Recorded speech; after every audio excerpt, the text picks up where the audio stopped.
ఎంతమంది డేట్ చేసావు తేజు? నేనా I'm at my 4th now. ఇప్పుడు స్టిల్ ఇప్పుడు డేటింగ్ లో ఉన్నావా? అంటే నేనున్నాను ప్రస్తుతం. ఆయన ఉన్నాడో లేదో తెలియదు నాకు. జనరల్ గా నేను ప్రేమిస్తాను, వాళ్ళు తిరిగి ప్రేమించాలనేది ఎవ్రీ మనిషి కోరిక. కానీ నేను జనాలను ఎప్పుడూ ఒక ఎజెండాతో, వీడికి డబ్బులు ఉన్నాయో లేకపోతే వీడి దగ్గర అందం ఉందో ఈ ప్లాన్స్ తో ప్రేమించాను. నాకు తెలియకుండానే నేను ప్రేమిస్తాను. అంటే ప్రేమ అనేది తెలియకుండానే అవుతుంది కదా, తెలిసైతే అది ప్రేమ ఎందుకు అవుతుంది, బిజినెస్ అవుతుంది, వాట్ ఎవర్ అవుతుంది. నేను నా last relationship 1.5 year ago I broke it off. 1.5 year తర్వాత I met someone and సరే మళ్ళీ నా లోపల ఈ హోప్స్ గిప్స్ అన్ని వచ్చాయి, ఎక్సైటెడ్ అని ఇట్లా అనుకునే లోపే వాడు మళ్ళీ నువ్వు యాక్ట్రెస్, నువ్వు బికినీ వేసుకున్నావు.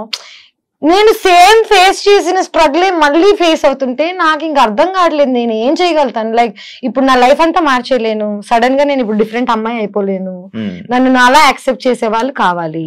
అలా అని ఇప్పుడు నాతో ఉన్న అబ్బాయిని నేను అర్థం చేసుకోగలుగుతాను. ఇంకోటి పాపం మరి జెలస్ గా ఫీల్ అవుతున్నాడు, నేను బికినీ వేసుకున్నానో లేకపోతే నేను ఇన్స్టాగ్రామ్ నాకు ఇంత అటెన్షన్ వస్తుందనో నేను పాపం అర్థం చేసుకోగలుగుతాను. కానీ నేను వాడిని ప్రేమించమని ఫోర్స్ చేయలేను కదా. So right now I really like one guy. Okay, he's from Bombay, but problem is వాడికి నేను ఇష్టమా లేదా అనేది క్లారిటీ వాడికి లేదు. క్లారిటీ లేని వాళ్ళని మనం కూర్చొని ప్లీజ్ ప్లీజ్ ప్లీజ్ అని అడగలేము, ఏం చేయాలి. సో వదిలేసి పెట్టా. But my heart like I'm in love. నువ్వు లవ్ లో ఉన్నాను, నేనైతే అవుతుంది తర్వాత దేవుడు. ఈ 4 బ్రేకప్ రీజన్ సేమ్ రీజన్ లేదు, 4 బ్రేకప్స్ అని కాదు. I think my biggest breakup was after Bigg Boss only. And longest I dated someone. చిన్నప్పుడు ఒక లవ్ స్టోరీ ఉంటది కదా, దాని లెక్కల్లో అలా కాదు. చిన్నప్పుడు కాకుండా అయితే నిజం చెప్పాలంటే 3 love stories. This is my 3rd one. చిన్నప్పుడు ఏం తెలియని ఏజ్ లో ఒకటి, దాని తర్వాత second one was the biggest, longest 6 years 5 years చేసి ఆల్మోస్ట్ పెళ్లి చేసుకుందామని అనుకుని దాని తర్వాత వాళ్ళు మళ్ళీ. నాకు ఒకటే ఒక ప్రాబ్లం శివ, నా క్యారెక్టర్ ని హనుమంతుడు టైప్ లో నేను చింపేసి ఎలా చూపించగలుగుతాను జనాలకి అనేది ఈజ్ అ వెరీ. నాకు ఎందుకు ఏడుపు కోపం ఎందుకు వస్తాయంటే చూపించలేం మనం. నా అకౌంట్ స్టేట్మెంట్స్ చూపిస్తాను, నేను ఏం చేయలేదని ప్రామిస్ చేస్తాను తప్ప నువ్వు రామ్ గోపాల్ వర్మతో పనిచేసావు, నువ్వేం చేసి ఉండవా, ఇలాంటి క్వశ్చన్స్ రాగానే యు గెట్ సో యాంగ్రీ. నీ లోపల ఉన్న ఒక అమ్మోరు తల్లి లేస్తుంది. సో నా అమ్మోరు లేవంగానే వెంటనే again not dating anyone, not seeing anyone. ఇప్పుడు మన తెలుగులోనే అయితే తెలుగు వాళ్ళ అబ్బాయిలని ఎవరినైనా నార్మల్ డేట్ చేయాలన్నా లవ్ చేయాలన్నా సేమ్ పాయింట్ వస్తుంది 100%. తెలుగు అమ్మాయి, నేను తెలుగు అమ్మాయినే కానీ ఒక తెలుగు ఫ్యామిలీ నన్ను యాక్సెప్ట్ చేయాలి అంటే దే కాంట్. ఎందుకంటే నాలా మాట్లాడి, నాలా బట్టలు వేసుకొని, నాలా ఉన్న వాళ్ళని I think they have a judgement towards. బట్టల వల్ల, నోరు వల్ల అండ్ ధైర్యం వల్ల. అమ్మాయిలకి ఇంత ధైర్యం ఉంటే I think is not a good thing in our society. నువ్వు చెప్పు ఇంకొక లైక్ ఒక ఇప్పుడు చెప్తాను ఒక 10 పేర్లు చెప్పమంటే 20 ఏళ్ళు 20 years ago tell me one more actors who can talk like this or who was dealing with stuff like this. హిందీలో ఉన్నారు చాలా మంది, హిందీలో చాలా మంది. ఎగ్జాక్ట్లీ అదే ఓపెన్నెస్ నాకు చిన్నప్పటి నుంచి ఇక్కడ ఉంది. ఎందుకంటే నేను సగం నార్త్ ఇండియాలో పెరిగాను, సగం సౌత్ ఇండియాలో పెరిగాను. మా నాన్న paramilitary, CISF, central India security force, మొత్తం ఇలా ఈ మిక్స్డ్ గా పెరిగాను నేను. సో నేను ఫుల్ తెలుగు కాదు, ఫుల్ హిందీ కాదు. కానీ నా మెంటాలిటీ, నా మైండ్ సెట్ చిన్నప్పటి నుంచి ఆర్మీ బ్యాక్గ్రౌండ్ తో వచ్చింది. I'm very open minded. But world అలా లేదు. ఇప్పుడు మెల్లగా అవుతుందేమో యాక్చువల్లీ చెప్పాలంటే, ఇన్స్టాగ్రామ్ వల్ల, సోషల్ మీడియా వల్ల పీపుల్ ఆర్ యాక్సెప్టింగ్. బట్ నేను I was too much for too early. ఒక 5 ఏళ్ల క్రితం 7 ఏళ్ల క్రితం నేను ఆల్రెడీ ఇలా మాట్లాడుతున్నాను. సో జనాలు రెడీగా లేరు పాపం అప్పటికి. పెళ్లి చేసుకుని పిల్లలు కానీ ఆలోచన ఉందా? ఉంది, 100%. నాకు ఇష్టం పెళ్లి చేసుకోవాలని. కానీ this entire idea of love, family, ఒక కమ్యూనిటీ టైప్ లో, నీకు అమ్మ నాన్న ఉన్నారు, నీకు అమ్మ నాన్న ప్రేమ ఏంటో తెలుసు, నీకు నమ్మకం ఉంది, సో నీకు పెళ్లి చేసుకోవడం చాలా ఈజీ. ఎందుకంటే నీకు ఆల్రెడీ సపోర్ట్ ఎలా ఉంటుందో తెలుసు, లైఫ్ ఎలా ఉంటుందో తెలుసు. నాకు తెలీదు. నాకు చిన్నప్పుడే మా మదర్ వాజ్ గాన్. నన్ను ఎవరు పెంచలేదు, నేనే పెంచుకున్నాను. ఆల్మోస్ట్ నాకు 11 ఏళ్ళు ఉన్నప్పటి నుంచి ఇప్పుడు దాకా నాకు ఇది కరెక్ట్, ఇది రైట్, రాంగ్ అని చెప్పేవాళ్ళు లేరు. అండ్ ఇప్పుడు నాకు చెప్తుంటే చిన్నప్పుడు అంటే ఒక అంటే అప్పుడు పబ్లిక్ గా లేదనుకో, బట్ ఇప్పుడు వచ్చి చెప్పినా రాట్లేగా నాకు ఎవరు చెప్పకండి అంటాను. కానీ నిజంగా అన్ని అడ్వైసెస్ తీసుకుంటాను నేను, అందరు చెప్పింది వింటాను, వింటూనే ఉన్నాను నా లైఫ్ లాంగ్. పెళ్లి I really want to get married one day when I'm excited about it. అంటే నేను ప్రేమించిన వాడిని వీడిని చేసుకుని లైఫ్ హ్యాపీగా ఉండగలుగుతా అంటే హ్యాపీగానే కాదు, వీడితో స్ట్రగుల్ అయినా పర్లేదు, వీడు ఉంటే చాలు అనుకున్న రోజు I will marry, I will have children. అయితే నెక్స్ట్ ఇయర్ అయిపోవచ్చు, లేకపోతే 10 years పట్టచ్చు, యూ నెవర్ నో. సో ఇంకా 10 years బాబు నార్మల్ లేదంటే నేను ఎప్పుడు రావాలని ఉంది.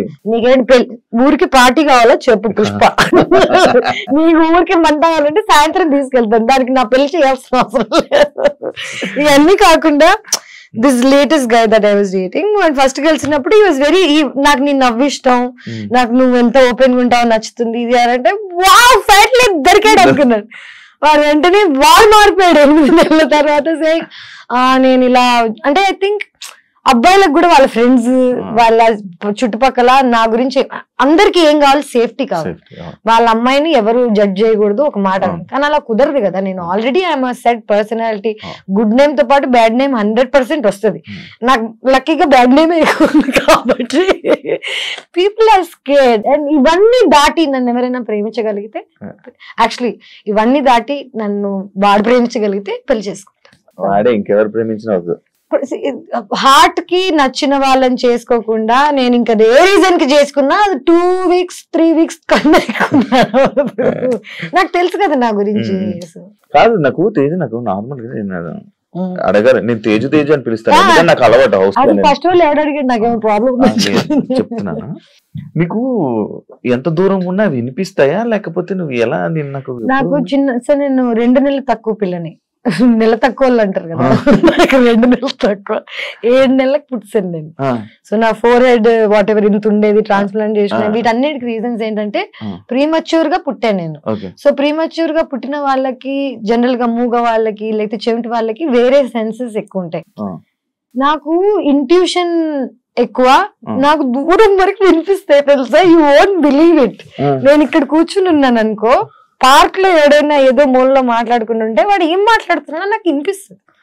ఇది కర్మ అనుకోవచ్చు, అంటే it's not a good thing. నేను ఎంజాయ్ చేయను దీన్ని. నాకు అన్నెసెసరీగా వాళ్ళ సీక్రెట్స్ వినిపిస్తుంటాయి చాలా మంది. బిగ్ బాస్ హౌస్ లో చూసావా నువ్వు? Actually it's called clairvoyance. It's like a term. మనకి చెవులకి వినిపిస్తుంది, మైండ్ కి కనిపిస్తుంది కదా, ఈ రెండిటికి స్కానర్ ఆర్ వాట్ ఎవర్ ఏది ఉంటుందో అది నాకు ఎక్కువ, ఆ స్కానింగ్ ఎక్కువ, దూరం దూరం వరకు ఐ కెన్ హియర్. అదే అంటే నేను వాళ్ళు అక్కడెక్కడో మాట్లాడాను, నువ్వేమో వాళ్ళు అక్కడెక్కడో బెడ్రూమ్ లో కూర్చుంటావు, నేనేమో ఇక్కడ మాట్లాడింది ఫోకస్. ఆ మిర్రర్ లో నీ లిప్ సింక్ చూసి నేను చెప్పాను అన్నావు. లిప్ సింక్ చూసి చెప్పగలుగుతాను. ఇవన్నీ కాకుండా నేను హడావిడిగా ఉంటాను కదా, లోపల చాలా సెంటర్ లో ఉంటా అనమాట. నేను ఇక్కడ కూర్చుని ఇక్కడ ఇక్కడ ఇక్కడ అక్కడ ఏమేం జరుగుతున్నాయో నాకు తెలుసు. ఇవన్నీ నేను కావాలని తెలుసుకున్నావు కాదు, నాకు ఆటోమేటిక్ గా తెలిసిపోతాయి అంతే.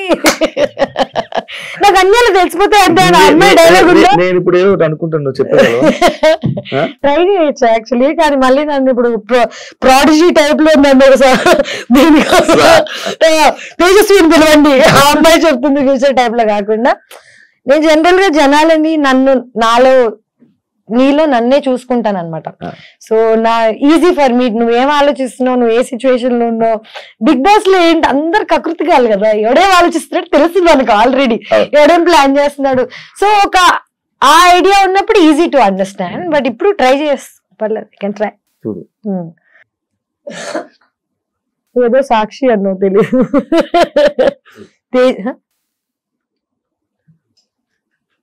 తేజస్వి వాళ్ళే సాక్ష్యం బొంగు అన్నా. లేదు, ఇప్పుడు నువ్వు బాగా లిప్ యూజ్ చేయకుండా మాట్లాడడం నేర్చుకున్నట్టున్నావు. అక్కడ ఏంటి తెలుసా, అక్కడ కుక్ ఎమోషన్ లో చెప్పేసేవాడు. లేదు అంటే ఎంత టాలెంట్ అయినా what ever, time to time. Ice cream వల్లే తేజుకి ఎఫెక్ట్ అయ్యిందంటే యాక్సెప్ట్ చేస్తారా? నేను ఏది యాక్సెప్ట్ చేయను ఫస్ట్ ఆఫ్ ఆల్. ఎందుకంటే ఇదంతా జనాల పర్సెప్షన్. ఎవరికి నా అవసరం, నా ఏజ్, నా టైం, నా ఇన్నసెన్స్ తెలీదు.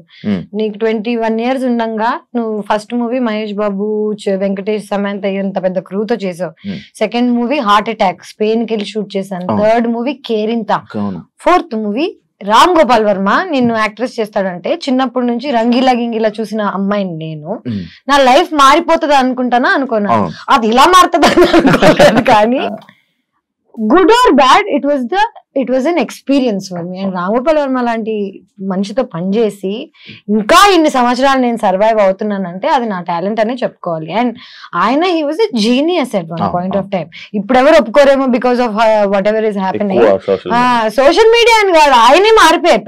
ఆయన పర్సనాలిటీగా ఎవరికి తెలియనప్పుడు డైరెక్టర్ గా తెలిసినప్పుడు ఎవ్రీబడి రెస్పెక్టెడ్ హిమ్. ఇప్పుడు ఆయన పర్సనాలిటీ బయటకు రాగానే nobody is respecting the work he's done, but his work is still the best work that there is. రక్త చరిత్ర, కొన్ని మూవీస్, శివ నీ పేరు సో శివ ఇప్పటికీ their legendary movies. You fail అయినందుకు ఆర్టిస్ట్ అసలు యూజ్లెస్ అని అనుకోవడం తప్పు. నేనేమంటానంటే ఒకప్పుడు సక్సెస్ఫుల్ అయ్యాడు.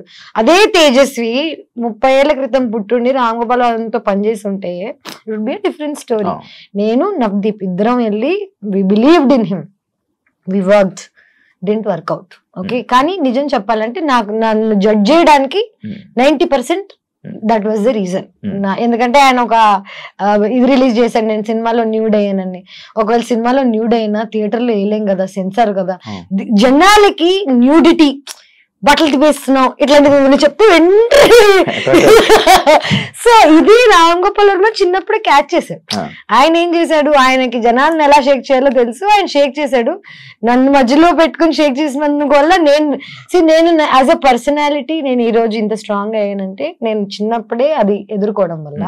నేను ఇప్పటికీ నేను చేసిన వాళ్ళలో ఏది తప్పు అనుకోను, ఏది ఆ స్టెప్స్ లేకపోతే ఈ రోజు నేను ఇలా అయ్యేది. అదే యాక్చువల్లీ ఐస్ క్రీమ్ అనే సినిమా లేకపోతే తేజస్వి లైఫ్ వేరేలా ఉండేది, అబ్సల్యూట్లీ వేరేలా ఉండేది. కానీ ఎవరికి తెలుసు, ఎవడు బతికాడు. ఊకే జనాలు స్టేడియం బయట కూర్చొని అలా కొట్టకుండా ఇలా కొట్టుంటే ఇప్పుడు మ్యాచ్ గెలిచే వాళ్ళం ఇలా 100 చెప్తాడు. షూస్ వేసుకుని ఆడుతున్నోడికి తెలుస్తుంది నేను చిన్నప్పుడు ఆ డెసిషన్స్ ఎందుకు తీసుకున్నాను, నేను ఎందుకు ఇప్పుడు ఈ లెవెల్లో ఉన్నా, ఈ అమ్మాయి అలా చేసి ఉండకూడుతుంది, అలా 100 చెప్తారు. కానీ నాకు ఇంట్లో కూర్చొని చెప్పే వాళ్ళు ఎవరు లేరు కదా. నా డెసిషన్స్ అన్ని నేనే తీసుకున్నాను. అండ్ నేనే దానికి సక్సెస్ వచ్చినా నేనే అనుభవిస్తా, బ్యాడ్ నేమ్ వచ్చినా నేనే అనుభవిస్తా. ఏదైనా single handed. Ganesh first time కదా బిక్నీ వేసుకోవడం, ఎందుకు ట్రై చేయాలనిపించింది? ట్రై చేయాలని కాదు, నిజం చెప్పాలంటే ఇప్పుడు దాకా నువ్వే అంటున్నావు నన్ను యాక్సెప్ట్ చేయట్లేదు, బాయ్ ఫ్రెండ్స్ యాక్సెప్ట్ చేయట్లేదు. నిజం చెప్పాలంటే నేను 5 ఏళ్ల క్రితం ఇదే సినిమా ఐస్ క్రీమ్ సినిమాలో షార్ట్స్ వేసుకుని ఆ షార్ట్స్ తీసినందుకు షార్ట్స్ తీయడం అంటే చూపి నీకెందుకు చూసావా ఇలాంటి ఆడియన్స్ కోసమే వాళ్ళని షార్ట్స్ పెట్టింది. సో నేను యాక్చువల్లీ ఎప్పుడు ఎక్స్పోజ్ చేస్తే నాకు డబ్బులు వస్తాయి, రోల్స్ వస్తాయి, లేకపోతే నేను ఒక లెవెల్కి వెళ్ళిపోతాను ఎక్స్పోజ్ చేస్తే అని ఎప్పుడు చేయలేదు. నేను ఎప్పుడు నాకు నచ్చింది పని డబ్బుల కోసం అనే థాట్ లో తప్ప ఎప్పుడు ఇంకా ఐ డెంట్ థింక్ బియాండ్. ఇవన్నీ తర్వాత నేను ట్రావెల్ చేసా, నేను థైలాండ్ లో ఉన్నా. నాకు ఫైనలీ బికినీలో నేను కంఫర్టబుల్ అయ్యా. తెలుగు అమ్మాయిని అయి ఉండి షార్ట్స్ వేసుకోవడానికి సిగ్గుపడదాన్ని. There was a time where I used to feel shy. ఎందుకంటే ఇండియాలో మన షార్ట్స్ వేసుకుని బయటకు వెళ్తే అంత కంఫర్టబుల్ ఉండదు. అదే నువ్వు చుట్టుపక్కల నీ అందరు 100 మంది బికినీలు వేసుకుని తిరుగుతుంటే నువ్వు కంఫర్టబుల్ ఫీల్ అవుతావు. ఎగ్జాక్ట్లీ. సో 5-6 ఏళ్ల క్రితం ఫస్ట్ టైం నేను బికినీ వేసుకున్నాను శివ. మాల్దీవ్స్ లో వేసుకున్నాను, థైలాండ్ లో వేసుకున్నాను. నాకే ఒక తెలుగు అమ్మాయిగా అలాంటి బాడీ ఉండడం, నేను బికినీలో అందంగా ఉండడం ఫైనల్లీ యాక్సెప్ట్ చేశాను నన్ను నేను. ఇప్పుడు ఏంటి 33 ఏళ్ళు నాకు. అండ్ ఇప్పుడు ఆల్రెడీ నాకు నన్ను అనాల్సినవన్నీ అనుకున్నారు, వాట్ ఎవర్ ఈస్ ఫైన్. ఇప్పుడు ఏంటంటే నా బాడీ నాకు నచ్చుతుంది. I want to expose because I look fit. 5 ఏళ్ల క్రితం ఐ వాజంట్. 5 ఏళ్ల క్రితం నన్ను బికినీ వేసుకోమంటే నేను వేసుకునేదాన్ని కాదు. ఇప్పుడు నేను కష్టపడ్డాను, జిమ్కి వెళ్ళాను, నా బాడీ కత్తిలాగుంది, అన్ని నాకు తెలుసు. ఇప్పుడు this is the time to wear it. ఇవన్నీ కాకుండా I might never wear it again. ఇంకా నేను మళ్ళీ ఇదే జోన్ లోకి వెళ్ళిపోయి ఎక్స్పోజింగ్ చేస్తానని కూడా అనట్లేదు. నాకు ఒక ఆపర్చునిటీ వచ్చినప్పుడు యాజ్ అన్ యాక్టర్ నేను ఇది వేసుకోవాలని వేసుకోలేదు, నా సరదా కోసం వేసుకోలేదు. బికినీ వేసుకుని ఇన్స్టాగ్రామ్ లో ఫోటోలు పెట్టలేదు నేను. ఒక షోలో when it was necessary, it's a hot scene. Okay, one hot scene. నేను కిస్సింగ్ సీన్ కూడా చేశాను దీనికి. సో నా previous boy friend what ever నా ప్రీవియస్ లైఫ్ లో ఉన్న వాళ్ళు నన్ను ఏది చేయొద్దు చెయ్యి అని ఎప్పుడేం చెప్పలేదు. దెన్ నన్ను నమ్మారు. ఇప్పుడు ఈ first time who ever I'm dating వాడికి నేను ఎవరో తెలియదు అండి, వాడికి అసలు తెలుగు ఇండస్ట్రీ తెలీదు, నేను ఎవరో తెలీదు. Is from Bombay. వాడికి నన్ను ఇన్నసెంట్ చిన్న పిల్లలా చూసాడు. సడన్ గా నేను బికినీ వేసుకుంటున్నా అనగానే వాడికి ఓ షిట్ అదేంటిది, అది నేను ఇన్నసెంట్ అనుకున్నాను కదా అని. నేను ఇన్నసెంట్ అని నీకు చెప్పలేదు కదా. First of all kissing scenes చేశాను, రామ్ గోపాల్ వర్మతో సినిమా చేశాను, నాకు ఆల్రెడీ వరల్డ్ గురించి లైఫ్ గురించి తెలుసు. నేను బికినీ వేసుకుని రోజు ఇన్స్టాగ్రామ్ లో ఫోటోలు పెట్టి అబ్బాయిల్ని అట్రాక్ట్ చేస్తుంటే నేను ఎవరో మీకు తెలిసిపోతుంది నా ఇన్స్టాగ్రామ్ చూస్తే. ఒక మనిషి ఏంటనేది చూసి జడ్జ్ చేయగలుగుతారు, పబ్లిక్ ప్రొఫైల్ చూస్తే తెలిసిపోతుంది. నేను అట్రాక్ట్ చేయడానికి వేసుకోవట్లేదు. అలా అని యాజ్ అన్ యాక్టర్ నాకు ఒక సీన్ చేయాల్సి వచ్చినప్పుడు నేను చెయ్యాలి. ఇప్పుడు ప్రతి సినిమాలో అబ్బాయిల బాడీ చూపిస్తున్నారు, పెద్ద హీరో నుంచి కింద హీరో వరకు అందరూ ఇప్పుడే ఎవరికి ప్రాబ్లం లేదు. ఎవడెవరిని అన్నా యాబ్స్ అన్నా అనుకుంటా, అదే యాబ్స్ కదా. I'm also an actor, I also worked hard, I also went to the gym. నేను చూపిస్తుంటే అనలేరు. అబ్బాయిల బాడీకి అమ్మాయిల బాడీకి కనిపించేది ఏంటంటే డిసిప్లిన్. వాళ్ళు ఎంత బాగా వర్కౌట్ చేస్తున్నారు, ఏం తింటున్నారు. చాలా మందికి న్యాచురల్ గా ఉంటుంది, నాకు న్యాచురల్ గా లేదు. నేను కష్టపడి ఇన్ని సంవత్సరాలకి 33 ఏళ్ళకి I'm comfortable now and I'm very happily wearing it. But I'm again still judged. ఇప్పటికీ ఎక్కడికి వెళ్ళినా బికిని బికిని అంటారే. ఇంత జీవితంలో ఇంత ముందుకు వచ్చాక మీరు ఇంకా బికిని దగ్గర ఉన్నారా అనిపిస్తుంది.